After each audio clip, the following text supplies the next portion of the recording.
डॉक्टरों के चेहरे पसीने से भीगे हुए थे और वो एक दूसरे को देख रहे थे।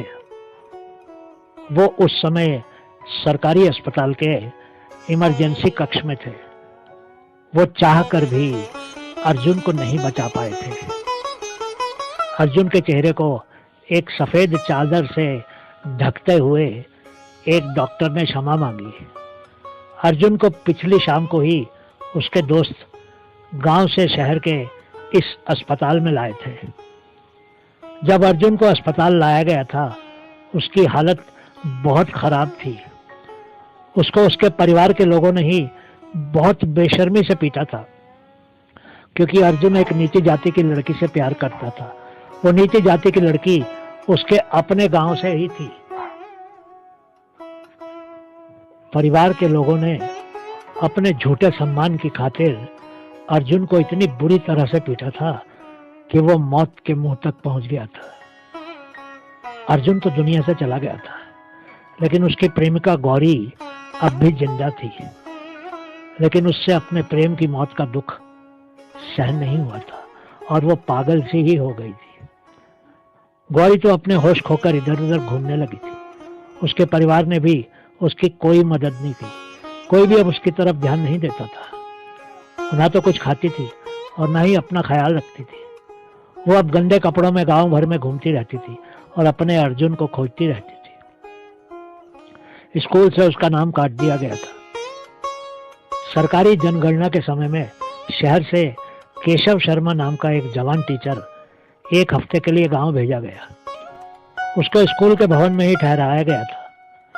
स्कूल गौरी के घर से ज्यादा दूर नहीं था। केशव ने सोमवार से गणना का काम शुरू किया। स्कूल का चपरासी भीम सिंह उसकी सहायता कर रहा था। केशव को हर एक के दरवाजे पर दस्तक देनी होती थी। अगले ही दिन केशव गौरी के घर के दरवाजे पर खड़ा था। उसने दरवाजा खटखटाया तो गौरी की मां ने दरवाजा खोला। उस समय गौरी छत से ही केशव को देख रही थी। केशव उनसे घर के सदस्यों की जानकारी लेकर अगले घर की तरफ चल दिया। गौरी भी केशव और भीम सिंह के पीछे पीछे ही चल दी। जब भी केशव मुड़कर उसको देखता था, वो मुस्कुरा देती थी। भीम सिंह ने केशव को बताया कि गौरी एक पागल लड़की थी। अगले दिन सुबह ही वो स्कूल पहुंचकर केशव के बाहर आने का इंतजार करने लगी। केशव फिर से अपने काम में लग गया और उसने गौरी की तरफ ध्यान नहीं दिया। केशव सुबह से शाम तक गांव के एक दूसरे हिस्से में काम करता और घर जगह जाकर लोगों की जानकारी लिखता रहा।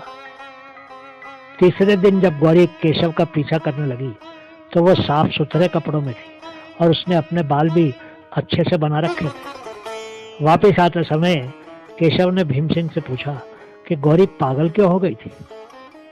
चपरासी भीम सिंह ने गौरी और अर्जुन के प्रेम की पूरी कहानी केशव को सुना दी और ये भी बताया कि कैसे अर्जुन की हत्या उसके ही परिवार के लोगों ने कर दी थी और कैसे उसके मरने के बाद गौरी पागल हो गई थी।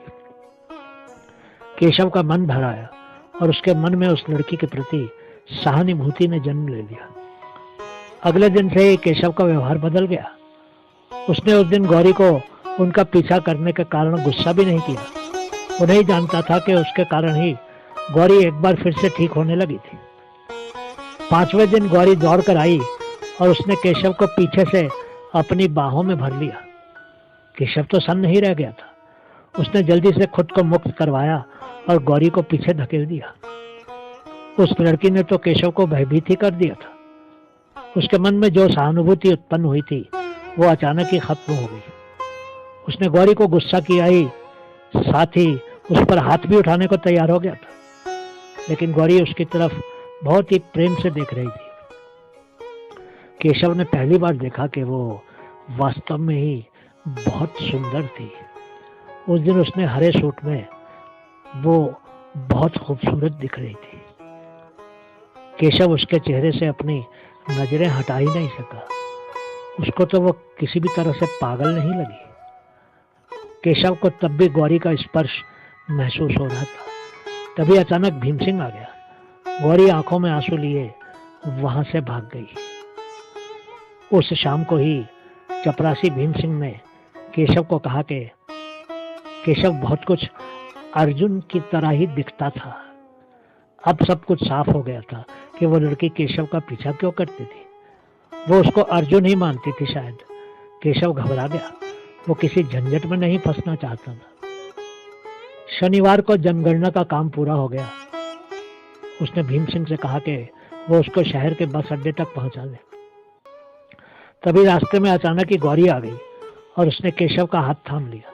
केशव तो हैरान हो गया था। उस दिन पहली बार गौरी बोलने लगी, मुझे फिर से छोड़कर मत जाओ। तुम जानते हो कि मैं तुमको कितना प्यार करती हूँ। मैं पागल नहीं हूँ, मुझे भी अपने साथ ले चलो। केशव तो और भी घबरा गया। उसने अपना हाथ छुड़ा लिया। तभी बस आ गई। वो भागकर बस में चढ़ गया। गौरी ने भी उसके पीछे दौड़ना शुरू कर दिया। अर्जुन, अर्जुन, रुक जाओ। बस चलने लगी। तभी अचानक गौरी बस के सामने कूद गई और बस उसके ऊपर चढ़ गई। अगले ही क्षण वो बेजान सड़क के बीचों बीच पड़ी थी। केशव भी बस से उतरकर नीचे आ गया। उसके माथे पर पसीना ही पसीना था और आंखें भी गीली थी। किसी ने भी उस लड़की के लिए अफसोस व्यक्त नहीं किया, क्योंकि सभी जानते थे कि वो पागल थी। कुछ देर के बाद बस फिर से चल पड़ी। केशव अब खुद को ही उसकी मौत के लिए जिम्मेदार मान रहा था। घर पहुंचने के बाद केशव 15 दिनों तक बहुत ही निराश रहा। उसने खाना पीना छोड़ दिया। उसमें अब जीने की इच्छा कम होने लगी थी। फिर एक दिन वो भी मर गया। अर्जुन की आत्मा जब स्वर्ग के द्वार पर पहुंची तो गौरी और अर्जुन की आत्माएं उसकी प्रतीक्षा कर रही थी। अचानक ही अर्जुन की आत्मा और केशव की आत्मा एक हो गई। अब लड़के और लड़की की आत्माओं को स्वर्ग में स्वीकार लिया गया। ठीक 9 महीने के बाद मुंबई के एक अस्पताल में 2 अलग अलग वार्डों में एक लड़की और लड़के का जन्म हुआ। माँ बाप ने उनके नाम मीणा और माधव रखे। दोनों के परिवार शहर के अलग अलग इलाके में रह रहे थे। अब हमें अगले 18 वर्षों तक इंतजार करने पड़ेगा उन दोनों की कहानी को आगे बढ़ाने के लिए। आप इंतजार मत कीजिए, क्योंकि ऐसे चमत्कार भी इसी दुनिया में ही होते हैं। बहुत बहुत शुक्रिया।